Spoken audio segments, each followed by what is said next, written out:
Bismillahirrahmanirrahim.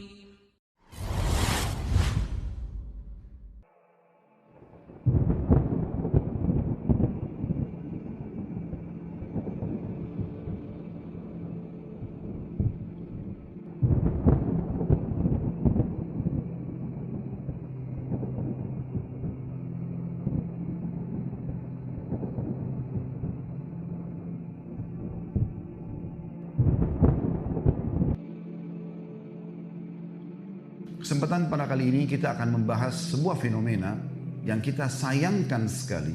Di negara kita sangat semarak, bahkan memang diramaikan.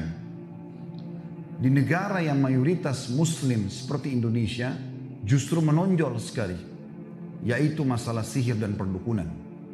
Saudaraku seiman, mereka adalah orang-orang yang melakukan kesyirikan kepada Allah Subhanahu wa Ta'ala.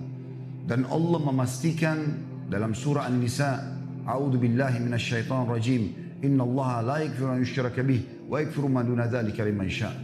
Allah tidak akan pernah memaafkan dosa kesyirikan. Orang meninggal dalam keadaan syirik tidak akan diampuni sama sekali di akhirat nanti. Dan Allah masih mengampuni dosa-dosa selain syirik itu. Banyak sekali di antara kita yang tidak faham masalah ini.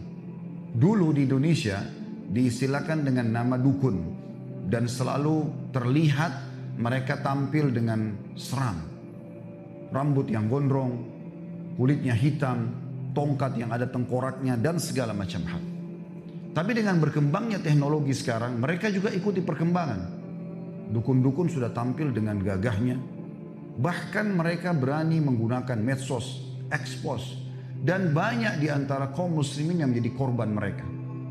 Saudaraku seiman, perbuatan ini syirik kepada Allah. Baik mereka syirik kepada Allah yang merupakan dosa besar yang Allah tidak akan ampuni, juga Anda yang datang ke sana bisa terjerumus dalam dosa syirik ini. Kalau Anda meninggal, terharamkan surga dari Anda.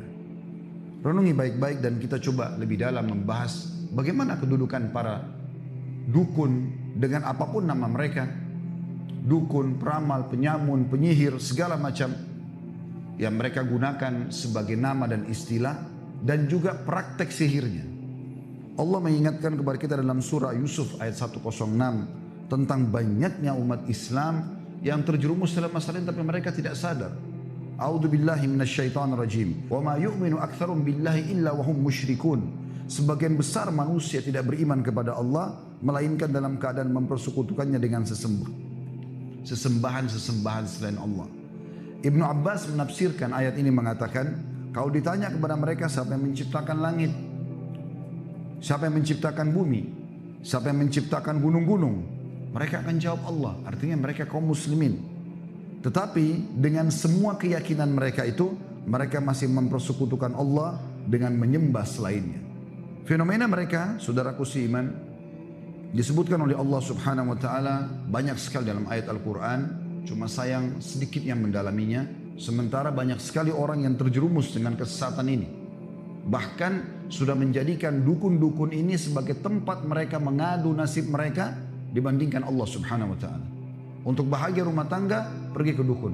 Untuk supaya orang suka sama dia, pergi ke dukun. Sukses usahanya, pergi ke dukun. Semuanya dukun.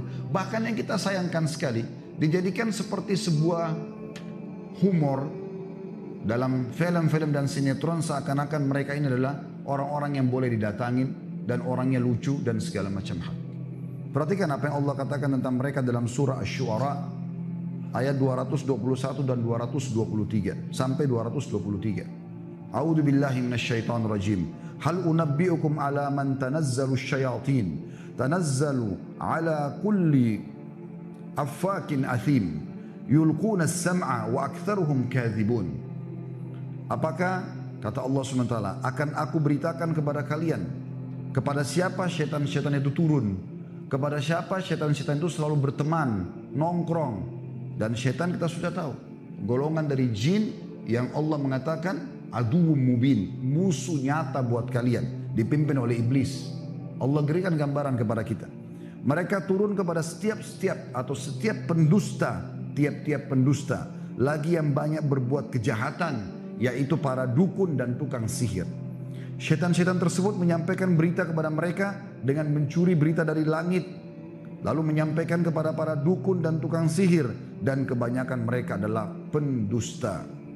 Ini ditilawakan oleh orang beriman sampai hari kiamat dalam surah Asy-Syu'ara ayat 221 sampai 223. Imam Qatadah rahimahullah, salah satu tokoh yang masyhur dari kalangan tabi'in, Qatadah bin Da'amah namanya, rahimahullah, beliau wafat tahun 110 Hijriah, menafsirkan ayat ini mengatakan bahwa para pendusta lagi banyak berbuat jahat dan buruk adalah para dukun dan tukang sihir. Begitu juga beliau mengatakan, dan mereka itu adalah teman-teman dekat para syaitan dan mendapat berita yang dicuri dari langit oleh syaitan-syaitan tersebut. Bahkan sahabat mulia Abdullah bin Mas'ud radhiyallahu anhu pada saat menafsirkan firman Allah SWT dalam surah Al-An'am ayat 112, A'udzu billahi minasyaitonir rajim. Wa kadzalika ja'alna likulli nabiyyin 'aduwwan syayatinal insi wal jin yuhi ba'dhuhum ila ba'din dzukhrufal qawli gurura. Dan demikianlah kami jadikan bagi tiap-tiap nabi itu musuh, yaitu syaitan-syaitan dari kalangan manusia dan syaitan-syaitan dari kalangan jin. Sebagian mereka membisikkan kepada sebagian yang lain perkataan-perkataan yang indah dan menipu manusia. Abdullah bin Mas'ud berkata radhiyallahu anhu, yang dimaksud dengan syaitan-syaitan manusia adalah para dukun dan tukang sihir. Dalam sebuah athar diriwayatkan dari Jabir bin Abdullah radhiyallahu anhuma, beliau mengatakan bahkan dukun-dukun ini disebutkan sebagai tagut yang banyak disebutkan dalam Al-Quran. Mereka adalah para dukun dan mereka adalah syaitan-syaitan manusia yang syaitan-syaitan jin bekerja sama dengan mereka. Allah Subhanahu wa taala menyuruh kita untuk kufur kepada tagut ini. Tidak boleh ikut sama mereka. Dan kalau kita ikut maka kita akan bersama dengan mereka kepada kekafiran. Allah sebutkan dalam surah An-Nahl ayat 36. A'udzu billahi minasyaitonir rajim. Wa laqad ba'atsna fi kulli ummatin rasulan an i'budullaha wajtanibut tagut. Dan sungguhnya kami, kata Allah, telah mengutus setiap rasul atau setiap rasul yang kami utus, maka selalu mereka menyampaikan sembahlah Allah dan jauhi tagut. Sementara tadi sudah dijelaskan tagut adalah para dukun dan penyihir ini. Juga dalam firman Allah yang lain dalam surah Al-Baqarah ayat 256, A'udzu billahi minasyaitonir rajim. Faman yakfur bit-taghuti wa yu'min billahi faqad istamsaka bil 'urwatil wuthqa lam fisama laha wallahu samii'un 'alim. Barang siapa yang ingkar kepada tagut, justru membenci mereka, menjauhi mereka, memerangi mereka dan beriman kepada Allah, hanya minta kepada Allah Subhanahu wa taala. Ingin bahagia rumah tangga, jangan lintas alam, di alam kita saja manusia. Kalau orang pergi ke dukun, lintas alam, bawa foto pasangan, minta supaya dukun tersebut memantrai, lalu menggunakan jasa jin atau syaitan untuk menyihir lawan jenis supaya menyukainya. Ini lintas alam. Sederhana cara manusia. Saya bermuamalah dengan baik dengan istri, tatapan mata yang syahdu, ucapan yang santun, zaman ramah yang, tangan yang ramah, kemudian saya royal dan loyal dengan dia, dia jatuh cinta, selesai. Itu alam manusia. Saya mau usaha saya maju, tidak perlu saya pergi ke dukun untuk minta kris, minta kuningan, minta koin yang tidak masuk akal. Dengan syarat-syarat lebih tidak masuk akal lagi. Sembeli ayam hitam, darahnya diminum, darahnya diteteskan di titik tertentu, ditanamkan sebuah benda di tanah. Dari mana semua ini? Ini alam syaitan. Dan haram hukumnya melakukan semua ini. Kenapa kita enggak sederhanakan? Alam manusia sederhana. Modal halal, sistem halal, produk halal, selebihnya tawakal kepada Allah. Demi Allah untung. Kenapa harus menggunakan alam-alam seperti ini? Kenapa kalau benci sama orang karena perbuatannya, kenapa kita enggak dakwai? Kenapa kita enggak berdoa kepada Allah kalaupun kita merasa terzalimi? Berdoa agar Allah SWT menangkan kita dari dia. Selesai. Doa senjata setiap orang beriman. Doa bisa menembus hati-hati manusia. Bisa menembus benteng-benteng musuh.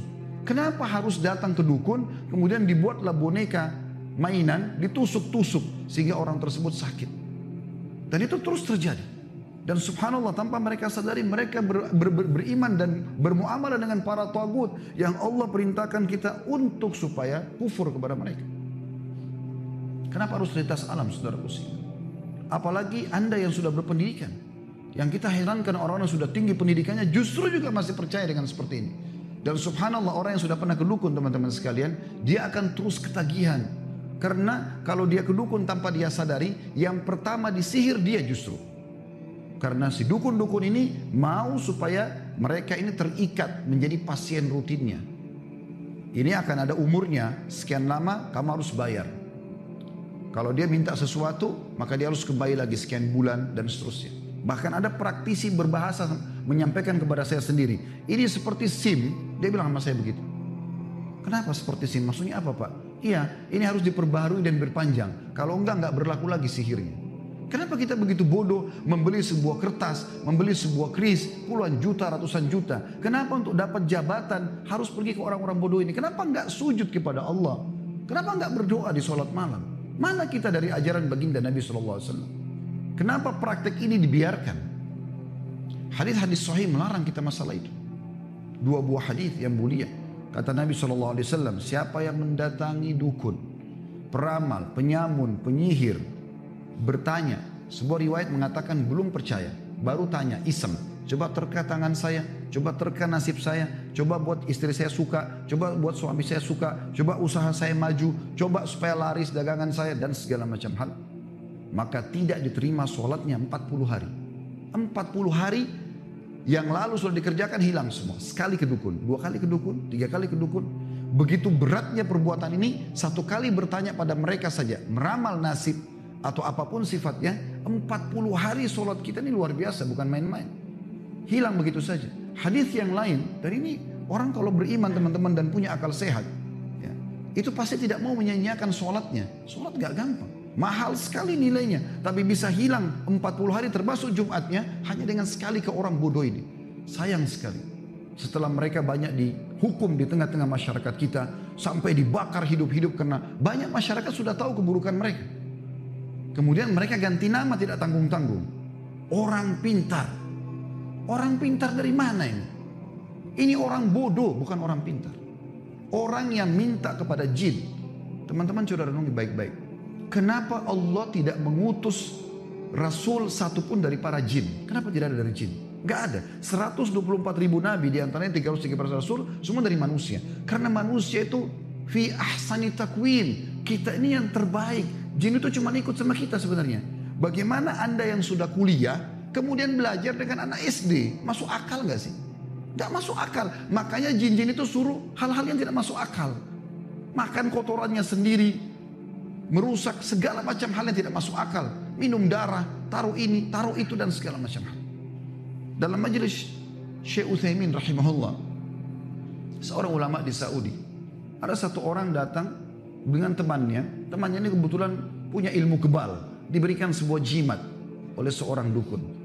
Kemudian temannya ini yang mukmin ini mengatakan, Syekh, ini teman saya punya ilmu kebal. Kata syekhnya, sebentar, kita berhentikan dulu majelis. Apa benar kau punya ilmu kebal? Dia mengatakan, iya Syekh. Kemudian kata syekhnya, saya tahu kau diletakkan sesuatu di tubuhmu, jimat. Dia bilang, iya. Baik, kau mau nggak saya ajak kamu dan disaksikan oleh semua orang di sini untuk buka jimat itu supaya kamu tahu apa isinya? Dia bilang, tapi saya punya syarat, tidak boleh dibuka. Baik, saya coba memberikan kepada kau jaminan dengan izin Allah tidak akan terjadi apa-apa. Apa yang selama ini dukun kamu menakut-nakuti kamu tidak akan terjadi apa-apa. Akhirnya setelah itu dia merasa oke, baik, dia mau. Dibukalah jimat tersebut, kain, dibuka jahitannya dengan jahitan yang sangat luar biasa. Dibuka, dalamnya ada lagi kain kecil. Dibuka lagi sampai 5-6 kain kurang lebih. Ternyata di dalamnya teman-teman sekalian, mohon maaf, ini memang kotoran sapi yang sudah kering. Kenapa ini dipakai sebagai jimat? Karena jin atau syaitan yang ditugaskan oleh dukunnya tadi suka dengan bau itu sehingga selalu bersama dengan dia. Untuk apa semua ini? Kenapa kita masuk ke alam seperti ini? Dan akhirnya Syekh memberikan gambaran kepada dia, musnahkan ini, Allah SWT akan jadi penjagamu. Teman-teman, kalau Allah tidak jaga kita, gak usah kita lintas alam seperti itu. Kalau tidak jaga kita, kira-kira kita masih bisa sampai ke sini tadi. Teman-teman yang naik motor, apakah masih bisa aman dengan batu yang terlempar? Kita bisa saya kena setiap saat. Bisa saya tabrakan, bisa saja segala macam terjadi, tapi Allah menjaga kita. Allah kirim malaikat yang menjaga kita. Kenapa harus jin? Dan mereka ini kufur kepada Allah Subhanahu wa ta'ala. Mereka masih di bawah manusia, bukan di atas kita. Manusia paling sempurna ciptaan Allah Subhanahu wa ta'ala. Berhenti masalah ini teman-teman sekalian. Jangan dianggap ini fenomena yang biasa, karena ini kufur kepada Allah Subhanahu wa ta'ala. Allah mengatakan tadi dalam Al-Baqarah, ayat 256, barang siapa yang ingkar kepada tagut dan beriman kepada Allah, siapa yang ingkar kepada para dukun dan penyihir tersebut, lalu beriman kepada Allah, hanya minta kepada Allah, sesungguhnya dia telah berpegang pada buhul tali yang amat kuat. Dia akan bahagia di dunia, hidupnya tidak akan ada sesuatu yang samar.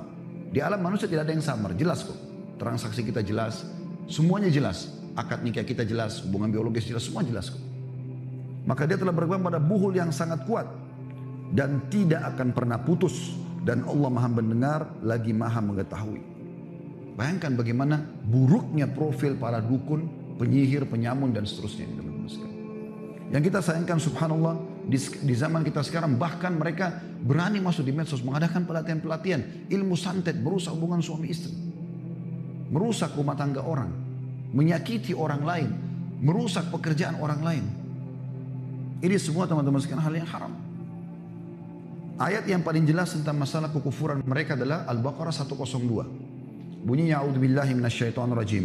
Wattaba'u ma tatlu asyayatin 'ala mulki Sulaiman wa ma kafara Sulaiman walakinna syayatin kafaru yu'allimuna an-nasa as-sihra wa ma unzila 'ala al-malakaini bi Babil Harut wa Marut wa ma yu'allimani min ahadin hatta yaqula innama nahnu fitnatun fala takfur fayata'allamuna minhuma ma yufarriquna bihi bainal mar'i wa zawji wa ma hum bidarrin bihi min ahadin illa bi idznillah wa yata'allamuna ma yadurruhum wa la yanfa'uhum wa laqad 'alimu laman ishtarahu ma lahu fil akhirati min khalaq wa la bi'sa ma syaraw bihi anfusahum law kanu ya'lamun. Kata Allah Subhanahu wa taala, dan mereka mengikuti apa yang dibaca oleh syaitan-syaitan pada masa kerajaan Sulaiman. Dalam kurung, dan mereka mengatakan bahwa Sulaiman yang mengerjakan sihir. Syaitan-syaitan menyebarkan fitnah itu. Sulaiman tidak mengerjakan sihir, kata Allah. Ya. Hanya syaitan-syaitan itulah yang kafir, kata Allah. Allah memastikan mereka kafir karena mengerjakan sihir tersebut. Mereka mengajarkan sihir kepada manusia dan apa yang diturunkan kepada dua malaikat di negeri Babil, yaitu Harut dan Marut. Sedang keduanya tidak mengajarkan suatu kepada seorang pun sebelum mengatakan sesungguhnya kami hanya cobaan bagimu, maka janganlah kamu kafir. Maka mereka mempelajari dari kedua malaikat tersebut apa yang dengan sihir itu mereka dapat menceraikan antara suami istri. Dan mereka, para ahli sihir itu tidak memberikan mudarat dengan sihirnya kepada seorang pun kecuali dengan izin Allah. Dan mereka mempelajari sesuatu yang memberi mudarat kepada diri mereka sendiri dan tidak memberi manfaat. Padahal sungguhnya mereka telah meyakini bahwa barang siapa yang menukarkan kitab Allah Al-Quran dengan sihir itu, tidak adalah baginya keuntungan di akhirat, dan amat jahatlah perbuatan mereka karena menjual diri mereka sendiri dengan sihir karena kalau mereka mengetahuinya. Ayat ini teman-teman dipastikan oleh para ulama jelas tentang kekufuran para penyihir. Disebutkan dalam kitab Zadul Masir jilid 1 halaman 122. Karena banyak hal, diantaranya mereka mengaku-ngaku mendengarkan hal yang gaib atau mengetahui hal yang gaib. Ini dusta besar. Karena Allah SWT mengatakan dalam surah An-Naml ayat 65, a'udzubillahi minasyaitonir rajim, qul la ya'lamu man fis samawati wal ardil ghaiba illallah wa ma yash'uruna ayyana yub'atsun. Katakanlah tidak ada seorang pun di langit dan di bumi yang mengetahui perkara yang gaib kecuali Allah, dan mereka tidak mengetahui bila mana mereka akan dibangkitkan. Nabi Muhammad SAW, apakah anda imani dia sebagai? Kalau tidak, percuma anda hadir di sini. Beliau adalah manusia mulia, pemimpin anak Adam sallallahu alaihi wasallam. Beliau sendiri menyatakan tidak tahu yang gaib. Kalau datang beberapa orang sahabat bertanya agama, beliau tidak tahu, beliau diam. Tunggu wahyu datang, baru beliau sampaikan. Sampai pernah ada seorang munafik hadir bersama Nabi SAW dalam satu perjalanan peperangan. Kemudian Nabi SAW kehilangan untanya. Setelah itu pemilik kemah, kebetulan Nabi SAW berada di sebuah kemah, ada seorang Ansar hadir di kemah itu. Dia memiliki kemah di sebelah kemah Nabi SAW. Di kemah itu ada orang munafik. Maka orang munafik itu di kemahnya sebelah ini mengatakan, waktu Nabi SAW bilang, untaku hilang, tolong carilah. Dia menyebarkan isu, dia mengatakan, ini kayak mengaku sebagai Nabi. Masa untanya aja hilang dia nggak tahu? Memang munafik selalu begitu. Memanaskan suasana supaya orang ragu dengan risalah dan wahyu ini. Maka yang terjadi teman-teman sekalian, Nabi SAW bilang di kemahnya, turun wahyu menyampaikan kepada beliau. Kata Nabi SAW dengan santun, walaupun orang yang sudah jahat sebenarnya. Kata Nabi SAW, kenapa ada di antara kalian yang mengatakan, ini kayak mengaku Nabi, untanya aja hilang dia nggak tahu. Ketahuilah, kata Nabi SAW, saya hanya manusia biasa seperti kalian. Saya tidak tahu yang gaib. Tapi sekarang wahyu telah turun kepada aku menyampaikan, kalau untaku ada di lembah itu, disebutkan lembah tertentu, talinya kekangnya tersangkut di salah satu dahan pohon, ambillah. Maka sahabat yang beriman pergi ke lembah tersebut mendapatkan unta tersebut. Kemudian pemilik kemah yang tadi ada orang munafik ini keluar dari kemah Nabi SAW ke kemahnya. Lalu dia mengatakan, tadi ada penyampaian Nabi SAW yang sedikit unik bagi kita. Beliau mengatakan, kenapa ada di antara kalian yang mengatakan, inikah yang mengaku Rasulullah lalu tidak tahu kalau untanya hilang di mana? Lalu Nabi SAW mengatakan, ketahuilah aku manusia biasa, aku tidak tahu yang gaib. Tapi sekarang telah turun wahyu menyampaikan unta aku dari lembah fulan, tali kakangannya terikat di satu dahan, maka ambillah. Maka kami pun pergi, kami temukan unta tersebut. Lalu orang-orang itu mengatakan, apa kau tahu siapa yang Nabi SAW target maksudkan tadi? Dia mengatakan tidak. Kata mereka, ini orangnya, munafik yang tadi bicara. Maka pemilik kemah itu mengebukin si munafik tadi.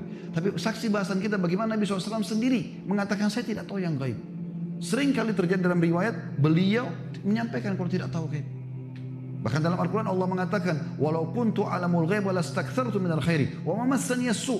Allah menyuruh Nabi Muhammad SAW mengatakan, kalau seandainya aku tahu hal yang gaib, maka aku tidak akan pernah ditimpa sesuatu yang buruk. Pasti aku akan dapat banyak kebaikan-kebaikan. Itu Nabi Muhammad SAW. Bagaimana dengan orang-orang seperti ini teman-teman sekalian? Ini betul-betul harus diperangi, bukan dibiarkan. Bahkan kalau hukum Islam berlaku teman-teman sekalian luar biasa. Kata Nabi SAW, haddus sahir darbatun bis saif. Hukumannya penyihir, penggal lehernya. Di Saudi sampai hari ini, kalau kepergok seorang dukun lagi praktek, nggak pakai negosiasi lagi udah. Nggak dipercaya lisannya karena Allah katakan mereka pendusta. Bahkan saya berapa kali lihat cuplikan dukun-dukun ditangkap oleh pemerintahan Saudi, ditangkap resmi dan mereka punya hayy amil ma'ruf nahi mungkar, ada kementerian khusus mengurus masalah itu untuk menegakkan kebenaran dan melarang kemungkaran. Mereka kalau tangkap sampai dukunnya bersumpah, demi Allah saya tidak ngerti, demi Rasulullah pun sudah salah, sumpah begitu. Dan mereka salah. Mereka mengaku tidak dipercaya. Tangkap, berapa hari diproses langsung eksekusi, penggal. Itu sabda Nabi SAW karena kerusakannya terlalu banyak. Banyak rumah tangga orang rusak gara-gara penyihirin. Banyak orang sakit gara-gara penyihirin. Banyak usaha orang bangkrut gara-gara penyihirin. Terlalu banyak kerusakannya. Terlalu banyak kerusakannya. Dan makin mereka kufur kepada Allah, maka makin didukung oleh iblis. La'natullahi alaih. Kalau dia menyatakan saya kufur kepada Allah dan dia menghinakan ayat Al-Quran. Biasanya ayat Al-Quran sengaja dituangkan dengan darah haid, dikencingin dan segala macam. Dan yang kita uniknya di Indonesia teman-teman, saya temukan sendiri. Mereka bergelar-gelar sebagai pemimpin-pemimpin umat Islam. Tapi ternyata dukun, pakai kopiah haji, ada di masjid, buka rumah anak yatim. Tapi subhanallah dukun. Dan saya temukan sendiri. Interaksi, ngobrol, akhirnya sampai dengan dia buat pengakuan, ya, kemudian dia berikan buhul-buhul itu. Subhanallah. Ini ditipu betul umat dengan masalah ini. Kalau orang yang tampil jelas tampangnya memang seperti dukun, mungkin masih bisa kita ingatkan. Tapi sekarang banyak mereka, karena tahu kita mayoritas muslim, mereka berpenampilan seperti kita. La haula wa la quwata illa billah. Teman-teman sekalian, cara sederhana membedakan. Kalau anda datang kepada seorang ustadz atau kiai yang benar, kalau anda punya masalah, maka dia akan mengatakan kembalilah tobat kepada Allah. Tidak ada syarat minta foto. Nggak ada syarat minta supaya sembeli ayam. Supaya ini nggak ada dalam Islam. Seorang ustadz atau kiai yang benar dia hanya menyampaikan. Tapi kalau sudah mulai syarat-syarat, malam Jumat Kliwon lah, apalah segala macam, ini semua tidak ada dalam Islam. Bahkan teman-teman sekalian, banyak diantara kita tidak sadar mereka belajar ilmu kebal dengan menganggap itu adalah supaya bisa kebal. Dari mana ini? Tidak pernah satu kali pun Nabi SAW memberikan sebuah kain ditulis-tulisi bahasa Arab misalnya, lalu dipakai kepada sahabat supaya kau kebal. Nanti kalau dipenggal sama orang kafir Quraisy, kau tidak mati. Enggak ada. Nabi SAW mengatakan, kalau sudah siap pasukan mau perang, humu ila jannati rabbikum. Berdiri, kejar surga Tuhan kalian. Disuruh mati, bukan disuruh kebal. Maka sahabat dengan semangat mau mati. Untuk apa belajar ilmu kebal? Untuk apa semua ini teman-teman sekalian? Enggak ada gunanya. Semua orang belajar ilmu kebal ini begitu di ruqyah syariah pasti kesurupan. Untuk apa? Bahkan yang uniknya membawa nama agama. Ini enggak boleh. Ini tidak diterima sholatnya 40 hari. Hadis yang kedua teman-teman lebih tegas lagi. Kata Nabi SAW, barang siapa yang mendatangi dukun, peramal, penyamun, penyihir, bertanya dan percaya, maka dia telah kufur kepada apa yang diturunkan kepada Muhammad SAW. Kafir, harus syahadat lagi orang itu. Rusak Islamnya. Untuk apa? Gitu kan? Tapi kan Ustaz, kadang-kadang kami kalau datang ke sana, dia tahu keadaan kami. Jangan ditipu teman-teman sekalian. Anda punya korin, pendamping dari syaitan. Dia di tempat prakteknya taruh banyak setan-setan itu. Kalau Anda ngerti bahasa Arab bisa nonton di YouTube sebenarnya banyak sekali cuplikan dukun-dukun yang ketangkap di Saudi. Mereka bilang, kalau pas ketangkap, kok bisa kau tangkap saya? Saya sudah sebar sekian banyak jin, dukun, banyak setan gitu kan. Ada di antara mereka yang ketangkap lagi di masjid, dia mau nipu orang. Tapi ketahuan dukun, kemudian disuruh keluar, diinterogasi, akhirnya terbukti dia adalah dukun. Mereka nyebarin itu. Jadi korin antum kerjasama sama dukun-dukun, jin-jin apa syaitan-syaitan yang ditelatkan sama dia. Jadi pada saat masuk dia langsung mendebak. Oh kamu ada masalah rumah tangga ya. Oh kamu ada lagi sakit ini. Tapi informasi itu dari situ. Informasi gaib ini teman-teman yang mereka miliki adalah informasi yang Anda harus tahu ini. Yang dicuri dari langit. Dalam sebuah hadis yang sahih riwayat Bukhari. Pernah Nabi SAW melihat ada meteor jatuh. Lalu beliau bertanya kepada para sahabat. Apa yang kalian bilang jahiliyah dengan ini? Kata mereka, kami yakin pada saat itu ya Rasulullah, pada saat meteor lewat ada orang terkenal yang mati atau ada orang yang akan jadi tokoh baru lahir. Kata Nabi SAW, bukan seperti itu. Sebenarnya adalah, ya, Nabi SAW jelaskan nih, bocoran buat kita. Kalau Tuhan kita Allah Subhanahu Wa Taala menentukan sebuah keputusan, misalnya esok hari akan terjadi apa, maka pemikul arsy Allah, malaikat 8 itu bertakbir. Maka yang di langit ke-7 semua malaikat bertakbir. Yang langit ke-6 semua bertakbir. Mendengar itu. Langit ke-5 bertakbir. Sampai langit pertama yang di atas kepala kita ini. Yang dikenal dengan sama'id dunia. Semua bertakbir. Lalu malaikat-malaikat bertanya kepada pemikul arsy. Apa keputusan Tuhan kita? Lalu kemudian disampaikanlah semua. Termasuk siapa yang akan bertugas dari malaikat-malaikat ini. Kata Nabi SAW, lalu syaitan-syaitan itu bersusun-susun. Nabi SAW berikan gambaran telapak tangan beliau ditumpuk satu sama yang lain. Terus sampai ke langit. Dan mereka berusaha mencuri informasi dari langit itu.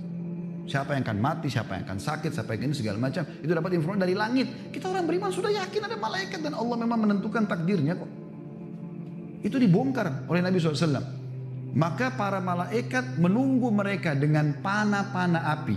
Bintang-bintang. Jadi meteor itu adalah serpian bintang yang digunakan malaikat untuk memanah setan-setan tersebut. Maka banyak di antara mereka yang mati terbakar, sebagian mereka lolos. Lalu mereka membisikkan kepada teman-teman mereka daripada dukun dan peramal apa yang akan terjadi, dan ketahuilah mereka ikutkan semua itu dengan 100 kedustaan. Jadi dukun sebenarnya kalau faham hadis ini pun sadar dia sedang ditipu oleh jinnya itu.